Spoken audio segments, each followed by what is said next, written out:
How have they handled that over the last couple of practices?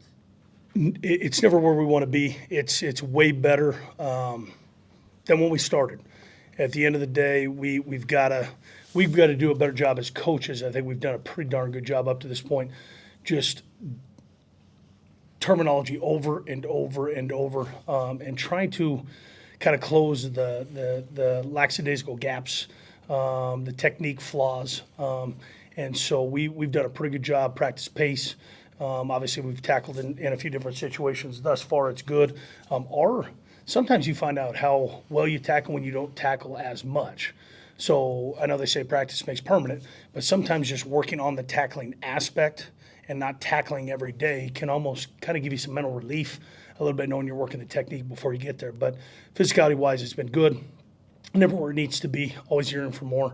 But I mean, we're halfway through. We're over halfway through as we get done today. So we're at 8, and with 6 in front of us, 1 being today. And I like where we're at, but we're always yearning for more. As it gets closer and closer to the spring game, do you are there like benchmarks you're trying to hit, or things that say, we're where we want to be? Again, never where we want to be. We have ideas, and if we get there, we want to keep pushing further, because we're not going to lower so we feel good about it. Much like our team GPA, standard GPA, we're not going to lower that quarterly or annually so we all feel good like we met the mark, but it wasn't really the mark. The mark changed so we could all feel good about it. Everybody's capable of more. It's we all take different roads to get to our destinations, but if we all have the same destination, we all have the ability to get there in different ways. And as long as these guys are working hard on and off the field, we got a great chance to be way out in front of where we were this time last year, which I think we are. So, and a lot of that's off the field, a lot of that's not on the field. But like anything, everything, for the most part, consistency on the field is a translation of your consistency off the field. So, always wanting more, always pushing the envelope, but and satisfied we never are. But we've done some really good things up to this point. We're talking to the fellas in the trenches today. How are you kind of gauging that, working in some new starters on both sides of the ball? Yeah, we're a little light on the defensive line front in terms of numbers. We've got a couple guys that have game experience that are not practicing.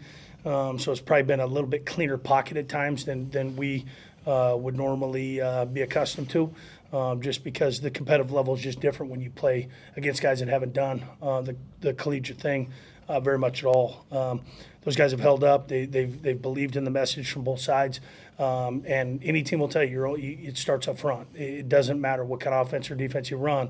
It starts at the line of scrimmage. And so we've thrown the ball. Our emphasis this spring is kind of throw the ball, get Kakoa as many reps as he can, with the knowing that he's not going to get tackled. The quarterbacks are not going to get tackled. So we've tried to put him in positions that way, and then we'll kind of start fine-tuning things as we get into summer and fall camp. But those guys have done a great job. A lot of competition. And again, emotions spill sometimes when you're going against the same guy over and over and over. That's what this sport is all about, is competitiveness, playing a play out, and those guys have done a good job. I think it's interesting, for you're sitting back, you're watching your team, but how much are you also kind of watching your staff, at this time of year in any practice, just kind of how they interact? Yeah, I try to sit back as much as I can when I'm kind of looking at the staff. It's hard to sit back when you're looking at the players in the moment, because a lot of those things need to get done now. Let's get corrected now. I take a ton of notes. We go back in the office. How can we connect? How can we do it better? How can we be more efficient? What message can we say in a different way for everybody to get it?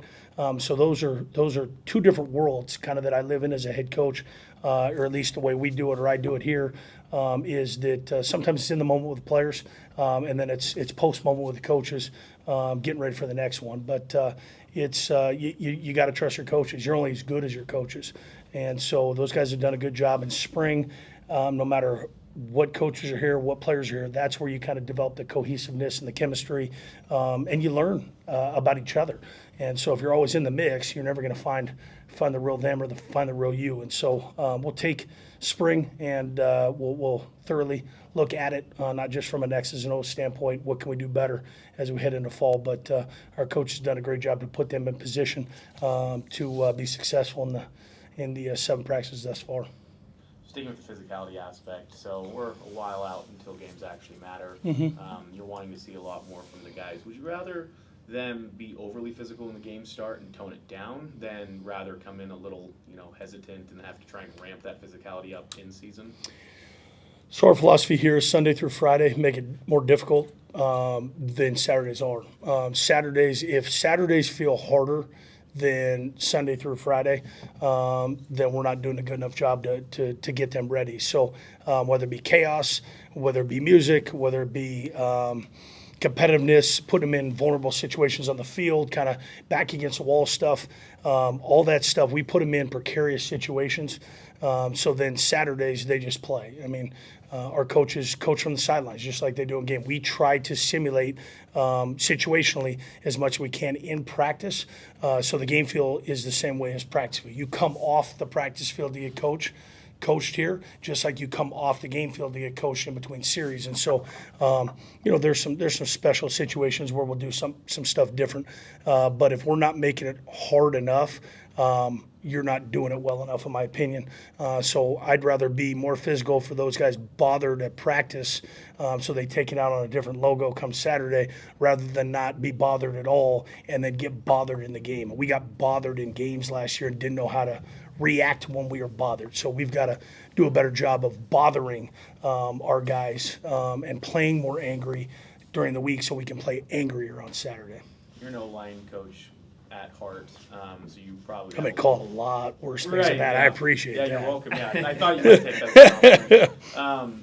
Looking at the guys you have now and what you see on the practice field, obviously it's going to change when you start hitting. How do you specifically coach those guys to just hit and just to push people off the spot? It's a mentality. It starts with mentality. It's a lot like tackling. It's either natural for you or not natural from the outset, in my opinion. Can you make it better? Yes. Can you go from 0 to 100 if you only have 4 cylinders? Probably not. Now, you can do some things to soup it up, but you got to get under the hood. You got to do some work. So that's what we like to do when we recruit, is to see. I'm not worried about technique. We'll coach the technique, but can they do it? Are they willing to do it? And are they willing to do it very consistently? Those things are way more evaluations to us rather than how pretty it looks in high school. The easiest thing to say looks pretty is a guy that pass blocks, has real good pass protection technique. That doesn't scream great offensive lineman. You got to be able to know how to run block, and to come with that, it's first thing in your suitcase is a mentality. So some guys, it takes a little bit longer to get that mentality. Sometimes we don't get to where we need to get to. But if your foundation is mentality, we can build on that foundation faster. So physicality is one thing, but if you are physical, you probably have a mentality before you got to the physicality portion of things. To piggyback off of that, how have you seen the O-line kind of in the chemistry with Keikoa and his style? Well, it's good when you have a mobile quarterback or a more mobile quarterback. I'm not going to say your job gets easier, but you can get away with a few more errors, if you will, because it feels like you're playing with a 12th and 13th offensive player sometimes. And all 3 of those quarterbacks have done a great job outside the pocket where they've made the first guy miss. And that's one of the evaluative tools that we use as a quarterback. One of the pieces, does he make the first guy miss consistently out of high school? If you can make the first guy miss, then your guard's probably going to thank you a few more times than he doesn't thank you. Those guys up front, we played with a lot of different kind of lineups in and out. Some of those guys are fresh faces. Some of those guys are old faces. Those guys have done a really good job working together. It almost feels like a fall feel, bringing some new faces in where usually the fall is where you're kind of driving the O-line, kind of chemistry, double teams, chipping, pulls, down blocks. I got a fall feel this spring for those guys thus far, and a lot of that is credit due to the players and the coaches putting them in player-run practices and working some of those kinks out before we got into spring. So those guys have done a tremendous job. Still a lot to go, but we've traveled a long way thus far. Getting into the scrimmage on Saturday, what's kind of something you're looking for or something you're expecting out of your team? Kind of one of the same. Tackling like we did last Saturday. That was our first long period of tackling live situations. I thought we tackled really well. Not perfect, but really well. And then also just continuing drives. Having the one-play drive was great early on. It was a busted coverage. Those drives, we want to end with points, but it is more meaningful sometimes to have a 12 or 14 play drive end in a touchdown rather than a 2 or 3 play drive end in a touchdown. Still end in a touchdown, but it's a little bit more demoralizing when you're going on 12, 13, 14 plays, when you're converting a couple third downs, maybe a fourth down or two, and the defense just can't find themselves off the field. Well, tackle well, you probably get off the field. Tackle well early, you probably put them behind the sticks, and the third, medium, and long gives you a better chance. Like to develop a little bit more pass rush against the offense, but some of that's due to just the nature of we don't have enough guys. We're playing some guys out of position, out of need, not out of want. But tackling well and sustaining drives, 8+ play drives where we're mixing it up pretty good, keeping the defense on their heels.